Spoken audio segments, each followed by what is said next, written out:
Assalamu alaikum warahmatullahi wabarakatuh. Hope you're doing well. We're continuing our deep dive into The Handmaid's Tale. It's been making its way into the American phenomena of popular books and has been referenced now more and more. And I want to bring your attention to the character Mora. Okay, Mora, however you want to pronounce the very bizarre name.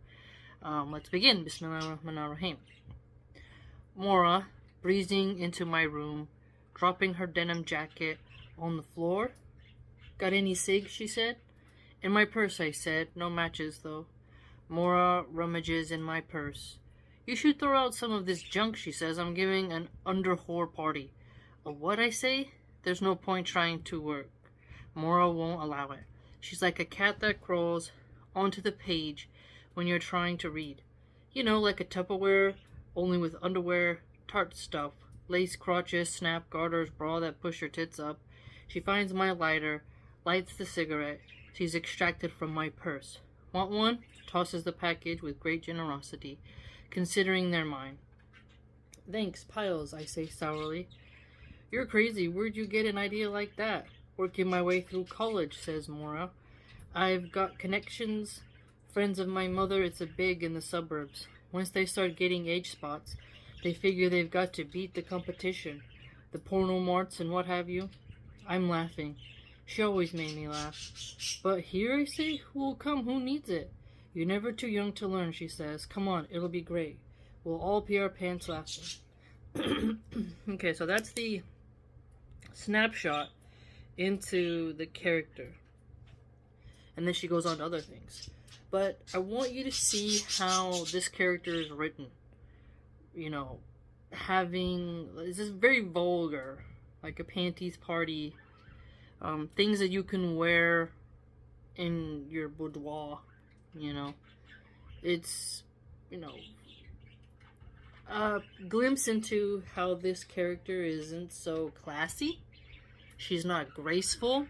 She's brash. A smoking, just kind of creepy chick, in my opinion. She's the one who ends up escaping. She ties up an aunt, and then, because she's in the Handmaid's training, but she doesn't really do well. And our main character thinks she's like the bee's knees. And later, Mora goes to be in the brothel for the commander. She volunteers to be sterilized, and she's not allowed to leave that building, and she tells the main character, you should try to get in here, it's great. And the commander, who owns our main character, has also slept with Mora later on. So I just want you to see what the path Mora chose. She didn't want to be a mom and give birth. As a handmaid, she would be having intimacy. She just wanted to be the whore that got passed around from commander to commander without the risk of pregnancy. And they dress up in lingerie. It's like brothel, literally, constantly. And by including that, it just shows that, some men are deep hypocrites. So Gilead is a totalitarian theocracy where women are highly controlled, yet the commanders at the top have a brothel that they can visit and where wives are not allowed to go, right? So it's supposed to be that runaway handmaids are executed, but Mora was given the opportunity to become a whore. So, they saw she had some attractiveness and said, you can either take a bullet or become the whore. Or I think she could also have been sent to the colonies. But it's very bizarre, I'll tell you that. Now, she mentions a lot about the scenery into the room. I go to the window and sit on the window seat, which is too narrow for comfort. There's a hard little cushion on it, with a petite cover, Faith, in square print. Rounded by a wreath of lilies, Faith is a faded blue. The leaves of lilies, a dingy green. This is a cushion once used elsewhere. Worn, but not enough to throw it out. Somehow it's been overlooked. I can spend minutes, tens of minutes, running my eyes over the print. Faith. It's the only thing they've given me to read. If I were caught doing it, would it count? I didn't put the cushion here myself. Okay, so the whole cushion scene. So if they caught me reading, we should be punished. Because reading is outlawed for women in Gilead. Except for the aunts. And some of the schoolgirls, they get to read a couple things in school. But if you recall, how the Catholic Church used to gatekeep the Bible, not just everyone could read it. Martin Luther of the Protestants came around. Now the Bible was more accessible. In Gilead, not everyone gets to read the Bible, and they lie about what's in the Bible in some instances concerning women. And you see examples of this in the second book. So they felt that women reading the Bible in Gilead was too much, so they banned women from reading. That's why she mentions that. And then having faith, like when you have faith, you have hope. So her, the handmaiden, reading something of a cushion that says faith,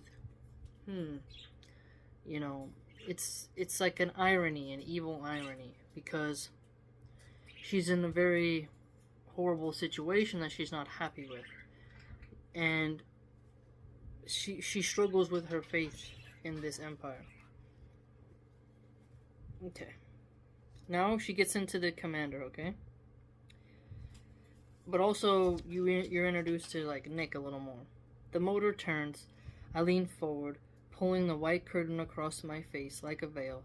It's simish here. I can see through it. If I press my forehead against the glass and look down, I can see the back half of the whirlwind. Nobody is there. But as I watch, I see Nick come around to the back door of the car, open it, stand stiffly beside it. His cap is straight now, and his sleeves rolled down and buttoned.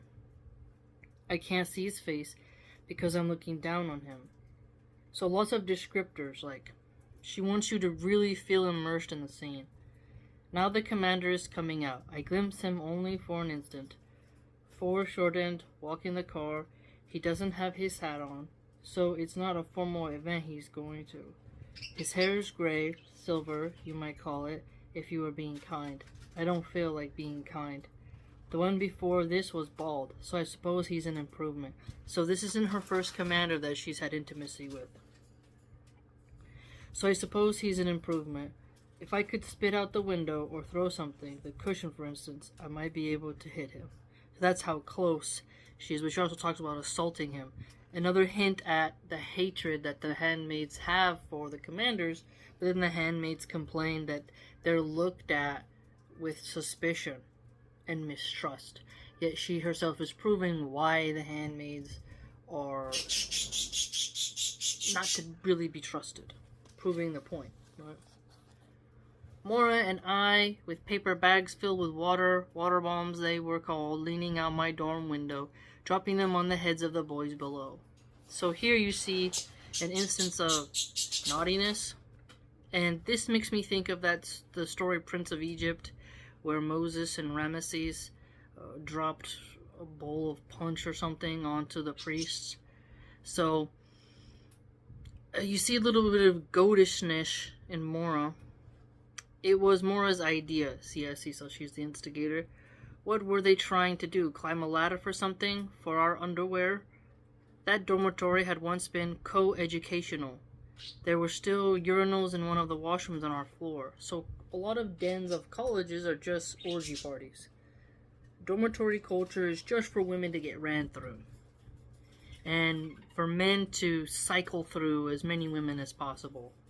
Liberals know what they're doing by putting young, horny people away from their parents in a condensed area.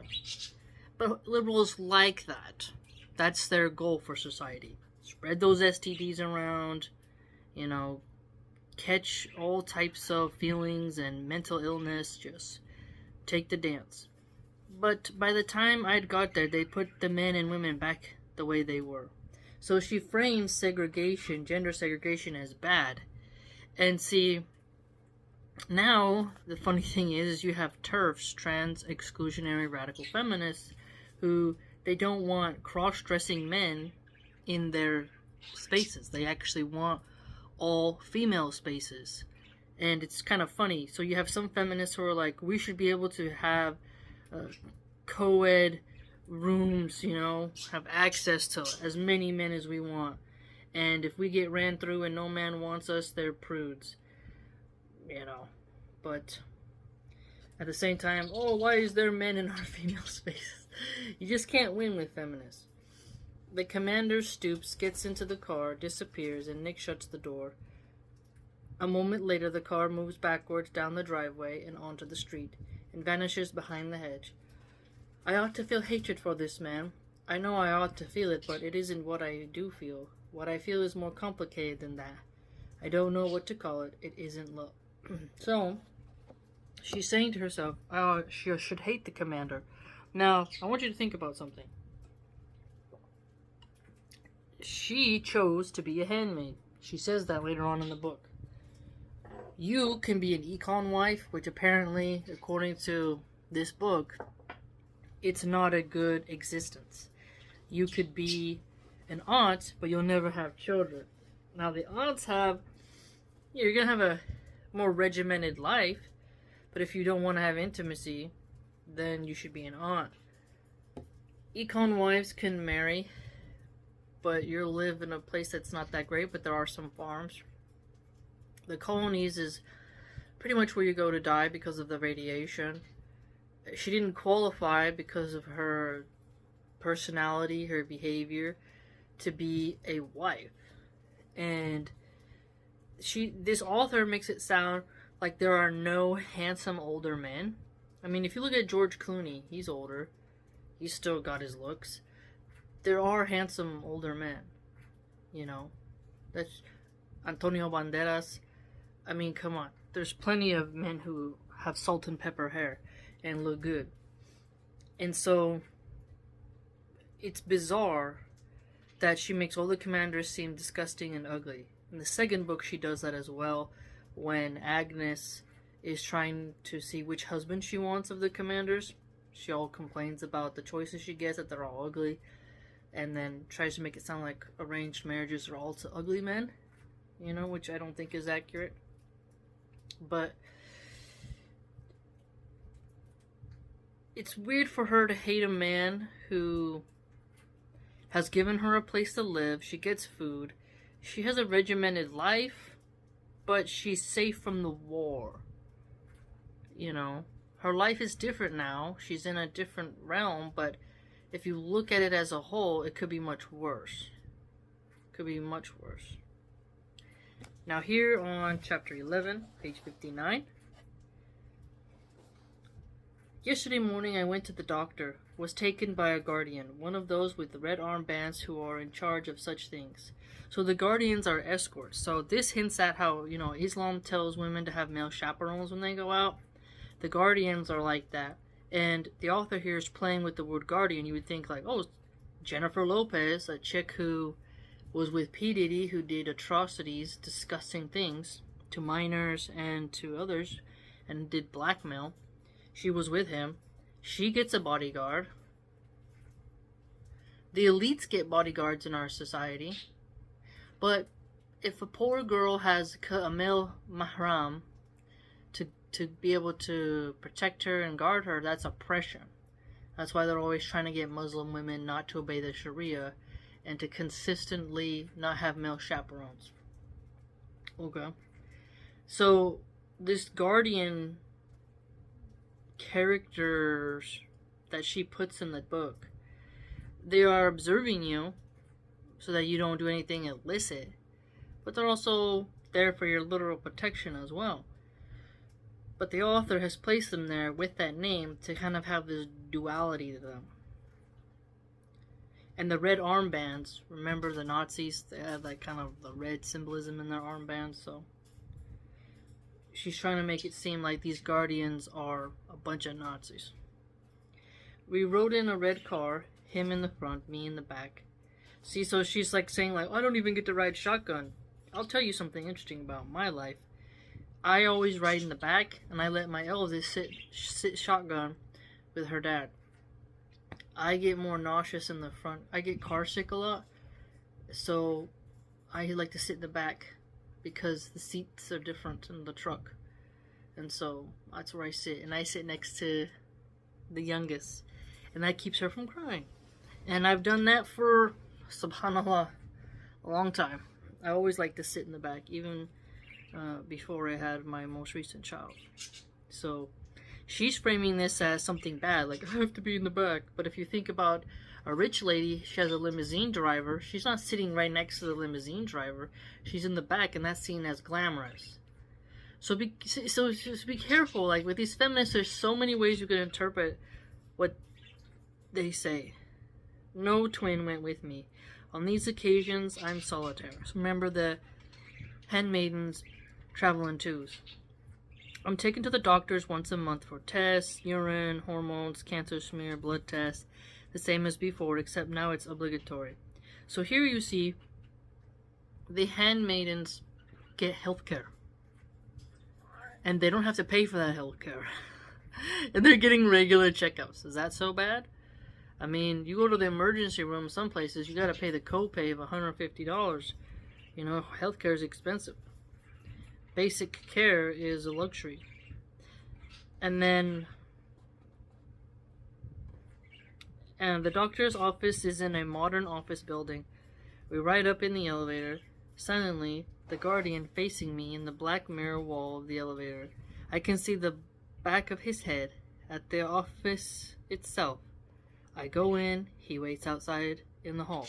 See, so he's here waiting outside. You know, he doesn't go in and bother the female area.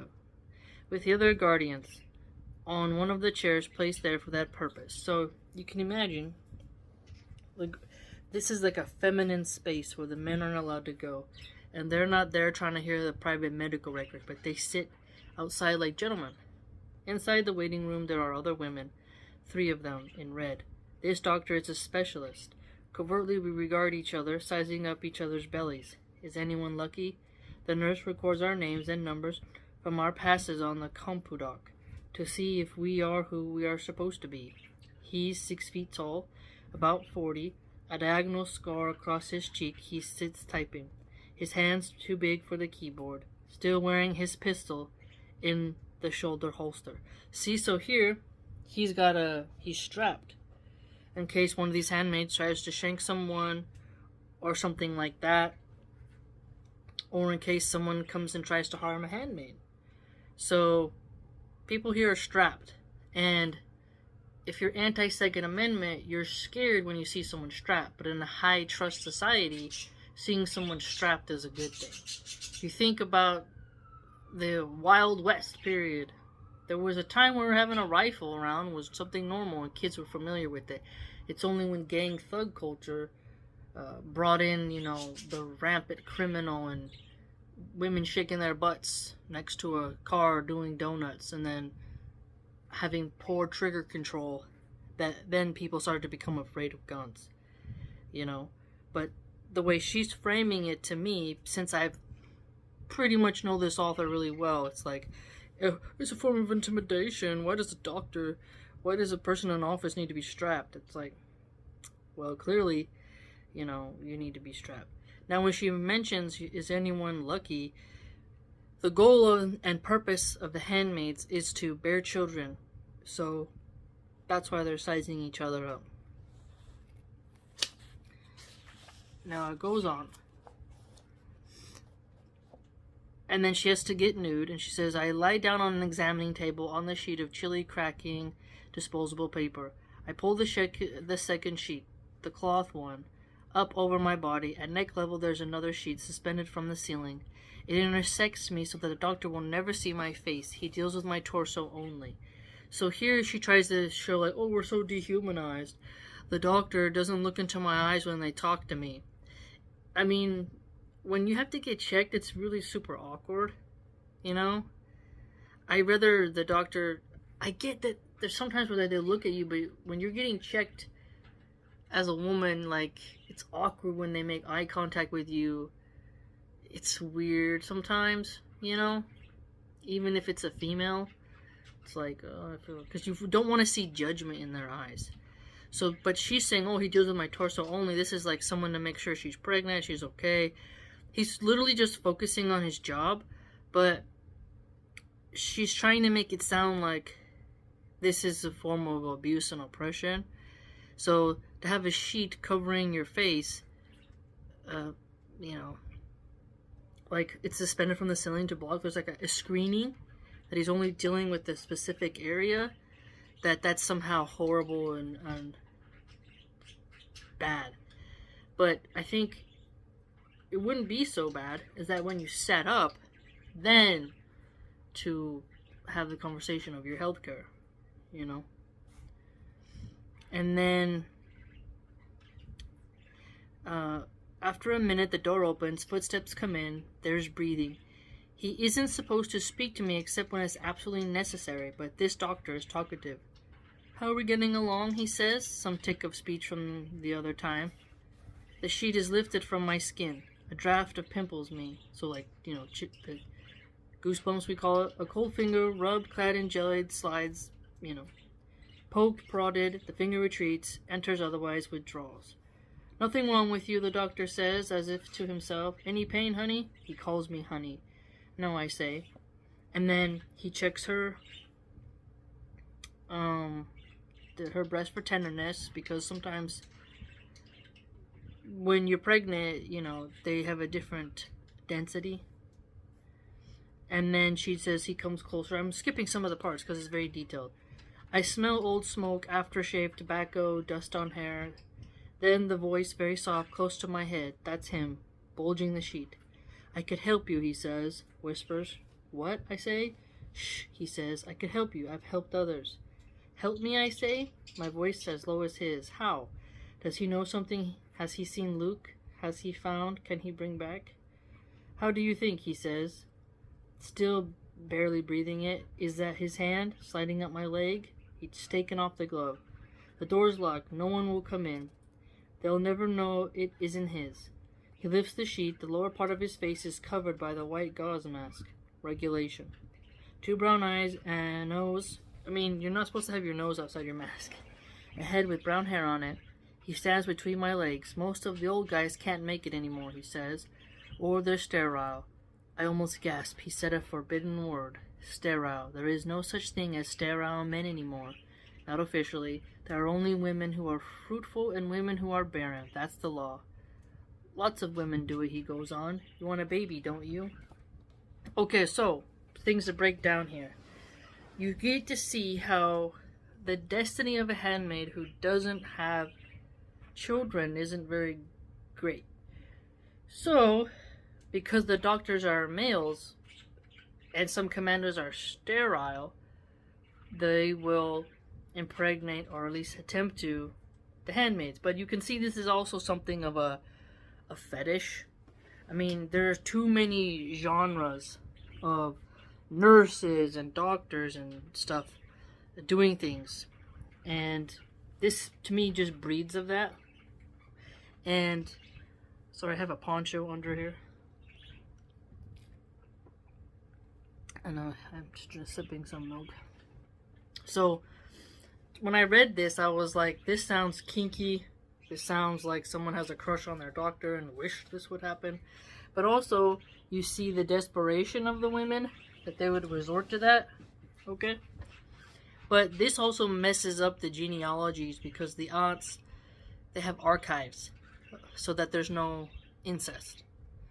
But clearly, if women are punished for not having children, they're going to go to weird measures. And so that would be a fallout then. And when he says, like, you want a baby, don't you? It's like, you're going to be in a better place if you have a child. And it is interesting how in the past, yeah, a lot of women were blamed for sterility when it really is the man. I think a good example of that, well, never mind. I was thinking of an example, but then that example was actually the woman's fault. Well, I guess it could kind of work. So in the Boardwalk Empire, there's a cop, and he has a really religious wife who wants a baby, but she's barren. And in the show, you think, whose fault is it? Is it his or is it hers? Is it a problem with the vessel or a problem with the fertilizer, as we put it? But then he cheats on his wife with a hooker, a showgirl, and she gets pregnant. So clearly, it wasn't him. So in media, you often see the woman blamed, when in reality there are sterile men, and now we have lots of data showing that the sperm counts of men in the U.S. is going down. So now we have knowledge of, hey, men are not as potent as they used to be, and their testosterone levels are quite low. So I thought that was interesting that she put that in the book. But I do think it's strange how so many of the commanders appear to have problems with fertility. And I don't think age should always be the thing, even though they say that the quality of sperm goes down with age in men. But she flips it, because when you hit 34, 35, you start having fertility problems. This is why women do IVF, right? It's more common for women to worry about fertility than men. You see, Robert De Niro and Al Pacino had children until their late age. And so it is quite common. That's why when you look at Sarah in the Bible and in Islam, she had children in an old age, right? And that was like seen as something amazing, because it's usually women who have a biological clock more than men. But the author here is being very feministic and blaming the men, even though you can see the merits in her behavior and having such a line in her book, right? Yes, I say it's true, and I don't ask why, because I know. Give me children or else I die. There's more than one meaning to it. You're soft, he says. It's time. So this of the ripening of the uterus, like when you're ovulating, today or tomorrow would do. Why waste it? It'd only take a minute, honey. What he called his wife once maybe still does, but really it's a generic term.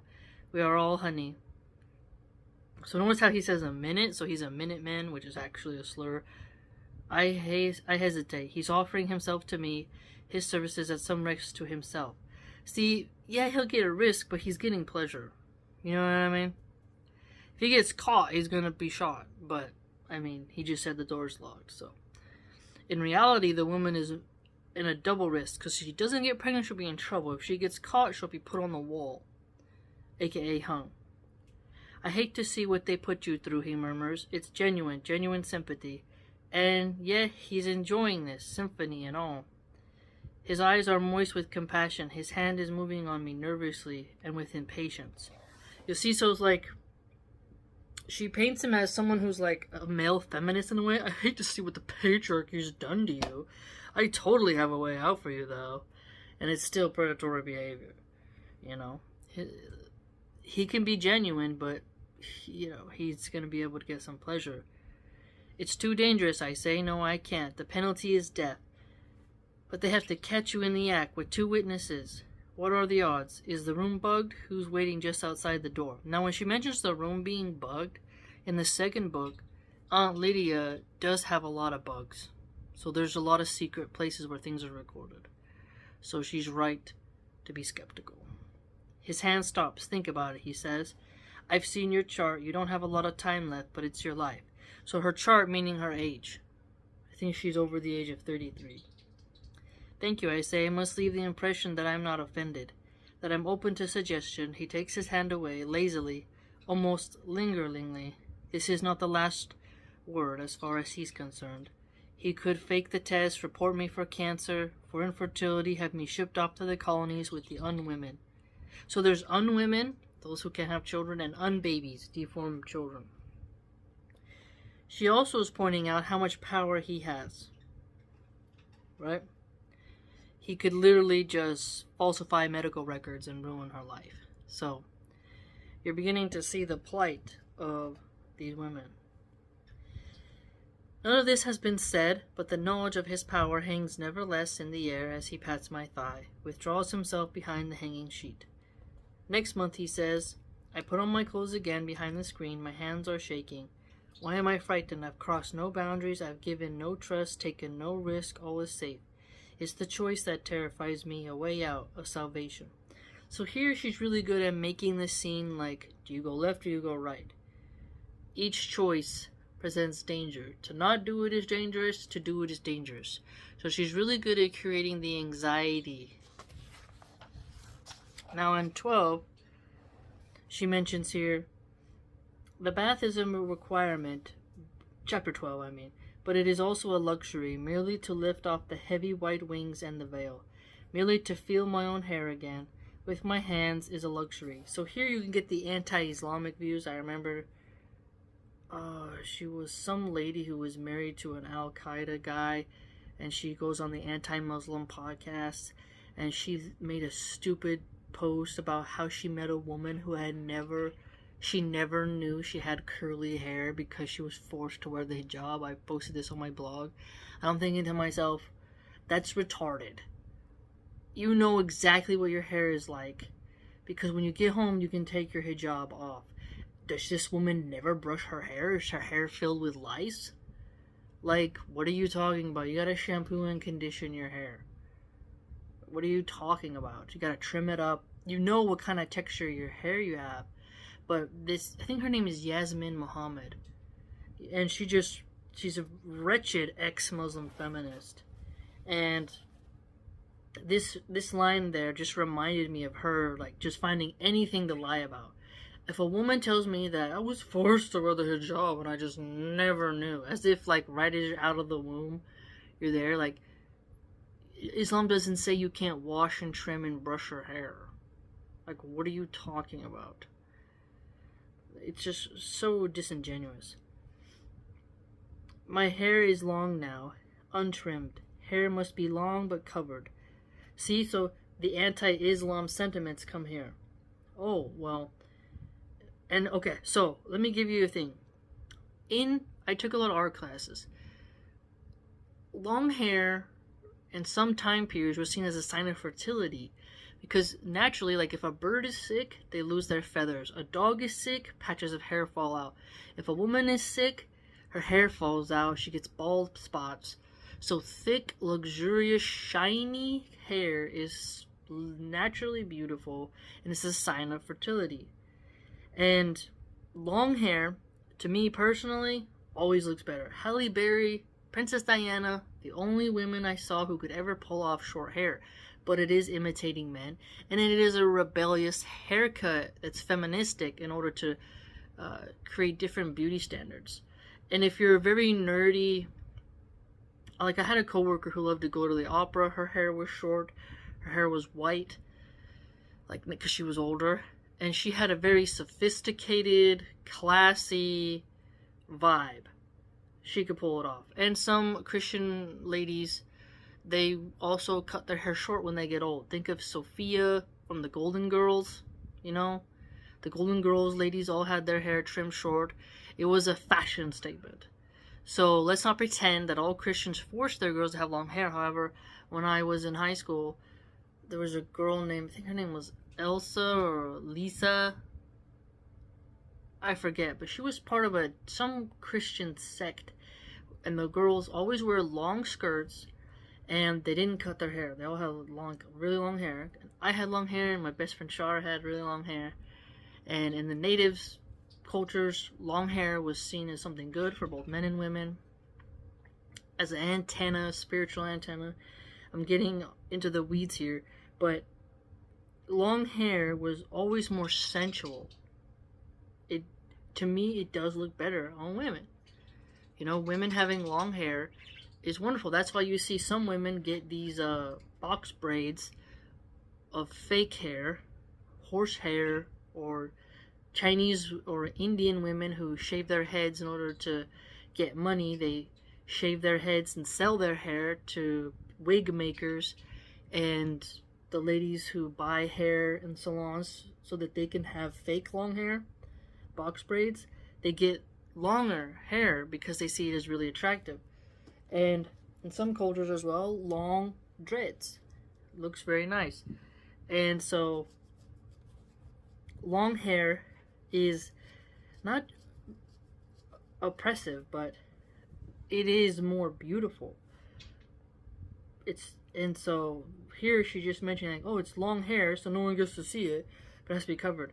This one hit me because I have really long, curly, pretty hair, and it used to be like when I would walk by, people would be like, wow, you have great hair.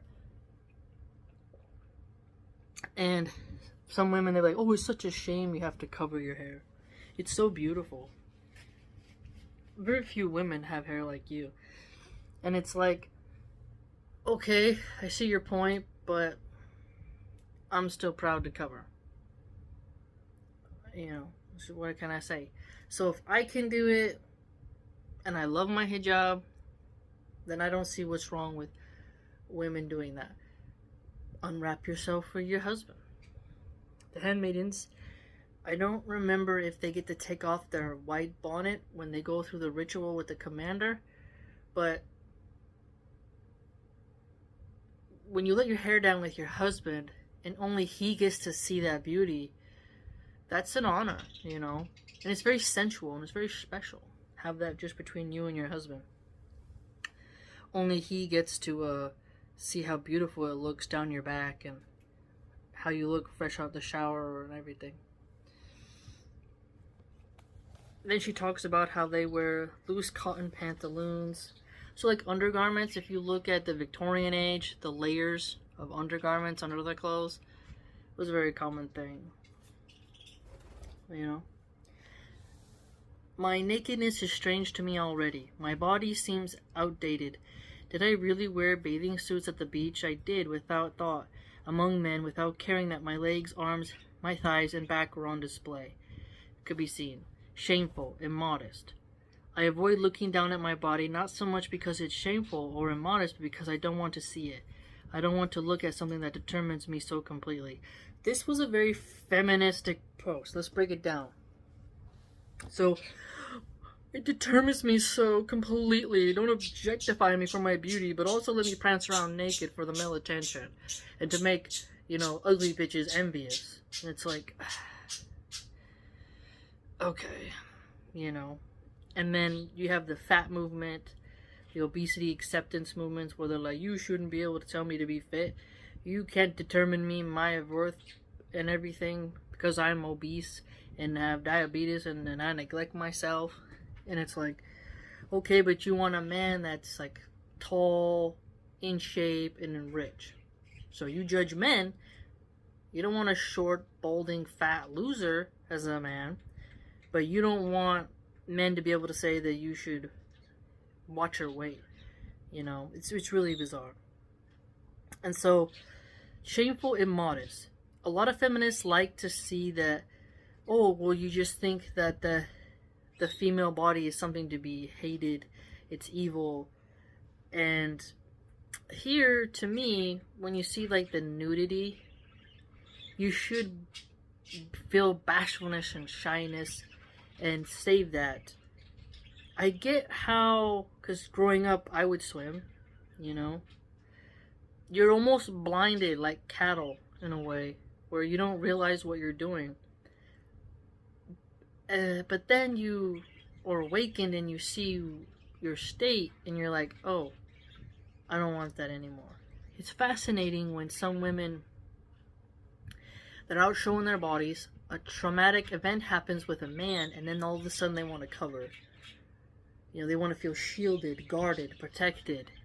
And then there's girls who they've grown up very young by showing their bodies. The more they show, the more men swarm them. Eventually these girls get reputations in school and they're getting passed around and catching STD by 17, you know. So showing nudity to use at a young age makes them more I would say, degenerate. There's a difference between the tribal peoples and how they behave, like in sub-Saharan Africa, or the people of the Amazon rainforest in Brazil who are super remote and they don't have cell phones and stuff. But then I remember seeing a news report that said rural tribe gets access to the internet, gets addicted to pornography. So those people already had nudity around them, but once they had been introduced to different ways of utilizing that nudity, then their brains changed and they literally became gross. And it's scary, you know?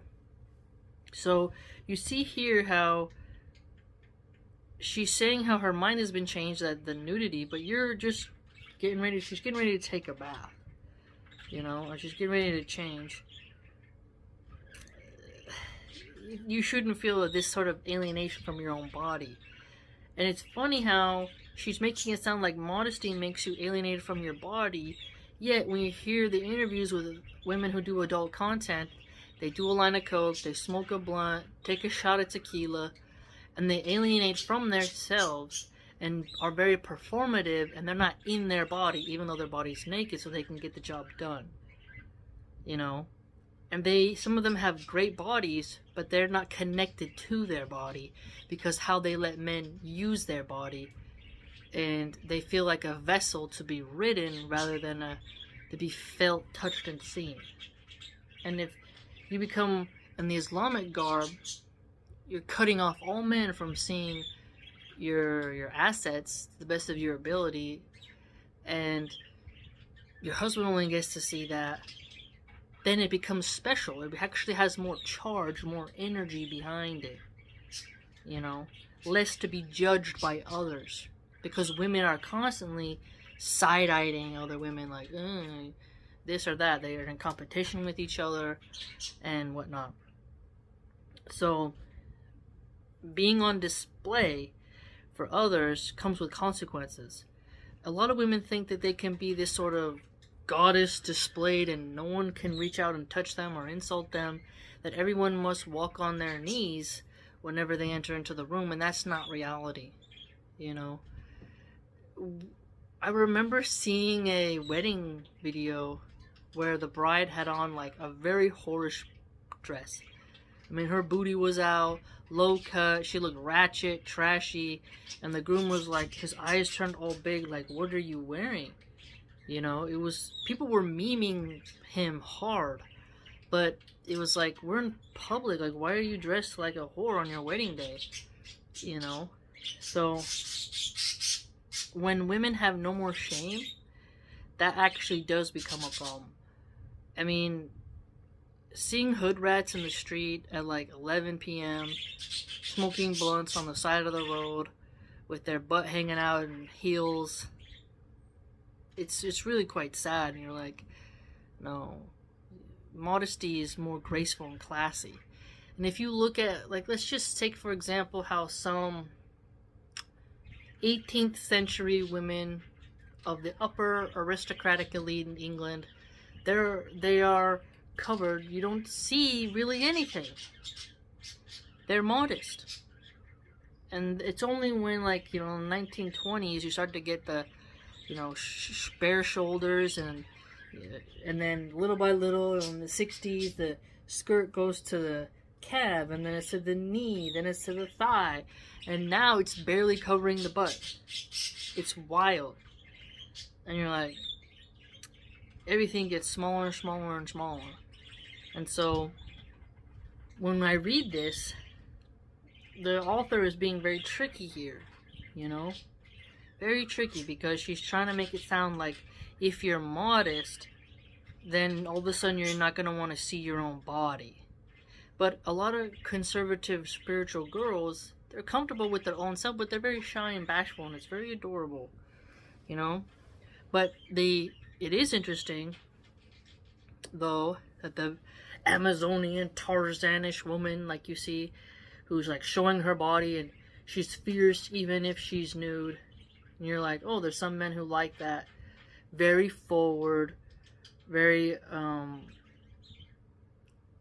high self-esteem with no bashfulness, you know. But there are women who have self-esteem, who have graceful self-esteem, and they say like, you're not permitted. You're not permitted to see. That is better. But she doesn't frame it like that. So it's the psychology behind that paragraph to me speaks volumes. And so they observe her during bath time, and she has to be bathed before having the ritual with the men. And so she gets in later to how her daughter was, how she misses her daughter and stuff, and how the vision of her daughter fades, which is really sad. You know, child separation always hurts. So there's no doubt about the fact that she loves her daughter, you know. Now there's a paragraph here on page 64 that I wanted to share with you. I've learned to do without a lot of things. If you have a lot of things, said Aunt Lydia, you get too attached to this material world, and you forget about spiritual values.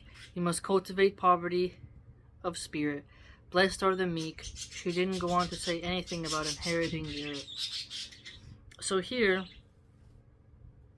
she also mentions how I don't have things anymore. The clothes and hair. I wonder what happened to all our things. Sorry. I'm still getting over that flu cold. It's been a hard 2 weeks. And so I don't have things anymore. The clothes and hair. I wonder what happened to all our things. Looted, dumped out, carried away, confiscated. So in The Walking Dead, in the Commonwealth, your original belongings are confiscated. And remember, she's obsessed with the Jays. But she doesn't insult the Jays.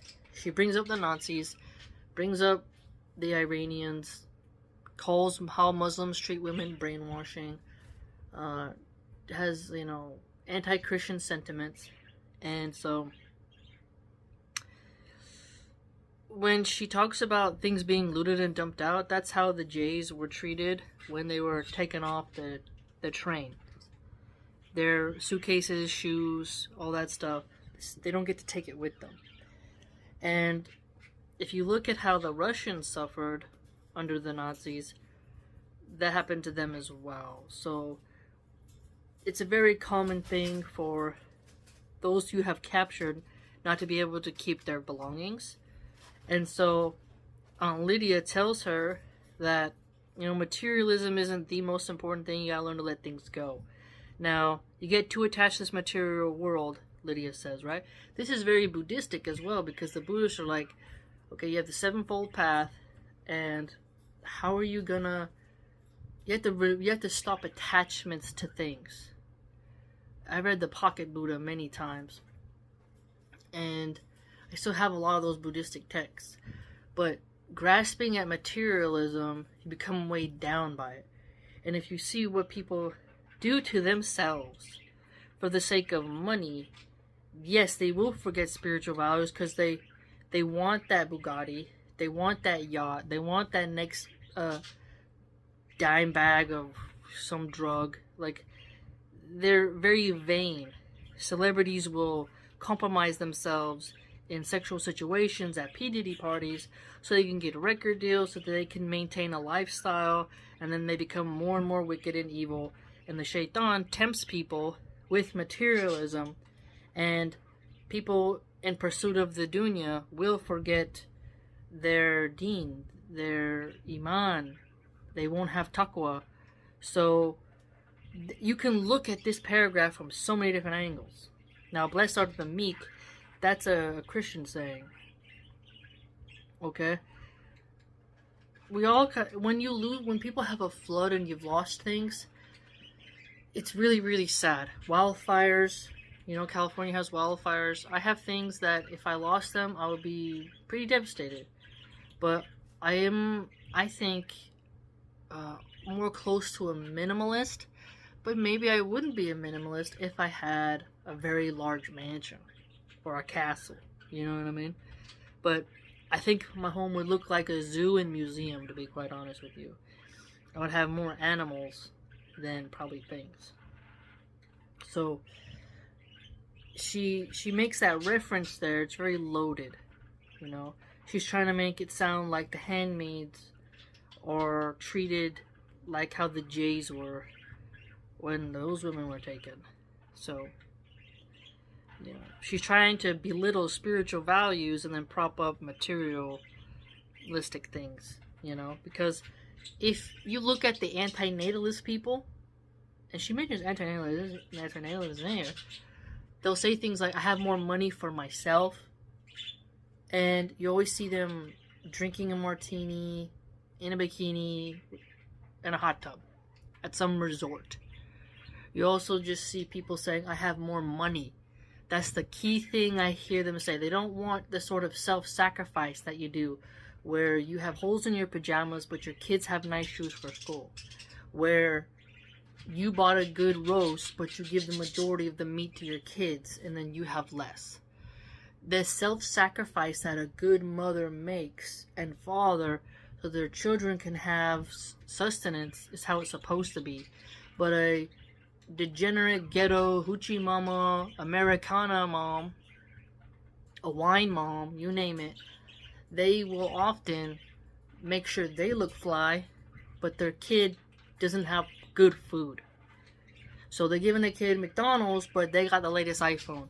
They are giving their kid soda, and they're drinking out of a Stanley cup, those fancy cups.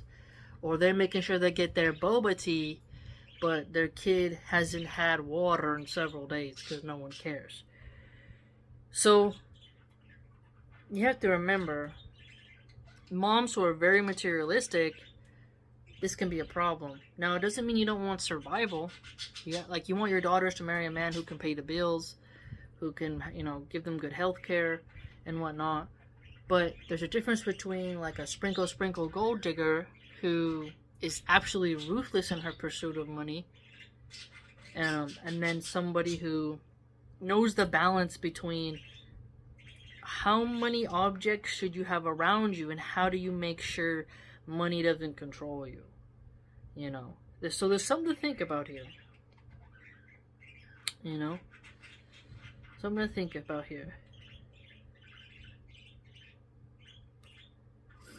Let's see.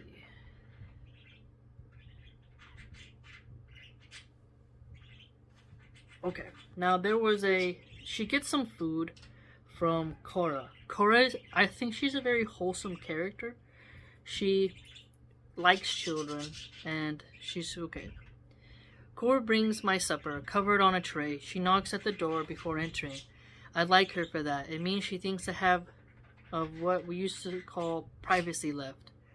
Thank you, I say, taking the tray from her, and she actually smiles at me, but she turns away without answering. When we're alone together, she's shy of me. I put the tray on the small white painted table and draw the chair up to it. I take the cover off the tray. The thigh of a chicken, overcooked. It's better than bloody, which is the other way she does it. So Rita has ways of making her resentments felt. So Rita doesn't really trust the handmaid. And messing with someone's food is definitely a sign of, I don't like you. And chicken, it's very dangerous to eat undercooked. A baked potato, green beans, salad. Canned pears for dessert. I don't know why, but when I read this book, it made me hungry for canned pears. At the food bank during 2020, during the lockdowns, we got a jumbo can of pears. And I think it's funny that she mentions that, because they gave me a big old can of pears, and I'm like, what am I supposed to do with this? You gotta make a pear cobbler, essentially. But it was funny. It reminds me of that. It's good enough food, though, bland. Healthy food. You have to get your vitamins and minerals, said Aunt Lydia coyly. You must be a worthy vessel. No coffee or tea, though, no alcohol. Studies have been done. There's the paper napkins, as in cafeterias. So, when you're pregnant, you need to watch your caffeine levels, because the baby cannot process the high levels of caffeine. tea, has caffeine, green tea. Some herbal teas can be a problem. Obviously, you can't have alcohol. Now, liberal women today, they're drinking Bloody Marys, drinking beers, and pumping back those mimosas, making every excuse in the book why it's okay, even to do while breastfeeding. I mean, the alcoholism of women today and their addiction is quite ridiculous. But she frames this as bad, like, oh, we have to give up alcohol, tea, and coffee in order to be pregnant. It's like, if you can't give up those things, at least a little bit, come on, like, under 300 milligrams a day of caffeine is safe. So, you gotta do what's best for the baby. But do you see the selfishness here? So it's like, oh, I can't go without, And she says a worthy vessel. There's nothing wrong with having the fertility appreciation, where you see your body as a portal for a human soul. I think it's a very healthy way to look at it, but the feminist author doesn't really seem that way. She puts motherhood as sort of this doomsdaying oppression thing. And so, I think that's odd. Now, the food is bland, but even when I read about food, it does make me hungry. And, I mean, a nice baked potato, put a little sour cream, salt, and pepper on there, it'll be alright. She doesn't say if there's anything on the baked potato, but I like me a good baked russet potato, And at least it's cooked, because if you have an unbaked potato that's not all the way done and it's hard in the center, that's pretty brutal. We'll pause here, but I hope you've seen the pictures so far, okay? You get to see clues and hints.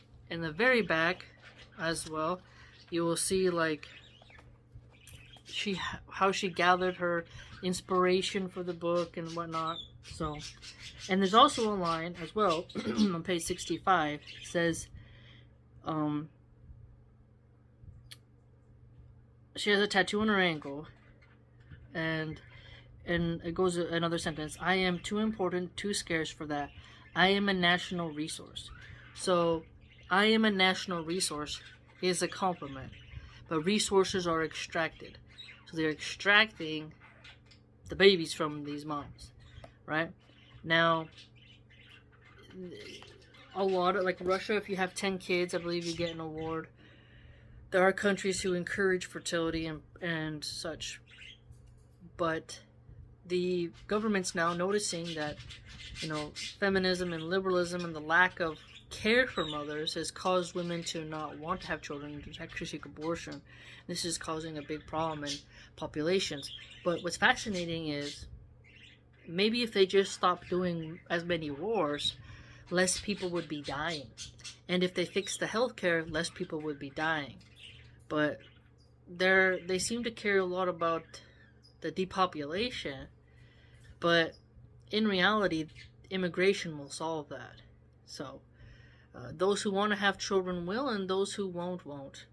And if someone doesn't want to have children, they can get sterilized. I've always advocated for the rabid, froggy, bed-hopping feminist to choose sterilization. So that no child has to be aborted. She can live her bad lifestyle and spare a child from being dismembered. And if you watch videos on how the process is done that haven't been censored by YouTube, and you actually see the pictures of what's left over, the human remains, you'll be, I hope, saddened. So hopefully now they can, get sterilized. But the thing is, there's nothing wrong with seeing children as a national resource. It's just that you want the nations to have the support for the women. So more food banks, less bills. I mean, the prices of having a child is quite high, and the medicalization of birth is more traumatic than these wholesome, pro-mother, peaceful birthing centers. So I think health insurances, if they would cover those home birth type of scenes, that I follow some of those pages on Instagram. If insurance covered that, more women would have less birth trauma. Birth trauma prevents women from wanting to have children, and so does postpartum depression. So solve women's medical issues, they'll want to have more children. If you actually care about population rates, and if you actually see fertile mothers as a national resource, you want the mother to be highly respected and taken care of in the society. you know. So, yeah, we have that, you know. But they say the poor people have more children, but yet they put abortion clinics in some of the poorest communities. So, you know, you're like, what? And the more educated you become, they say, that the less children you have. So, you know, there's a lot to be said. A lot to be said.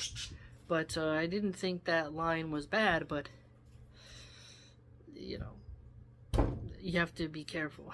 Alright, little toddler's here. She's gonna start banging on the door for me. Alright, take care. Please like, comment, and subscribe. If you'd like to support my work and read more about what I write, you can go to www.subscribestar.com/MilahanArchive. Hope to see you there.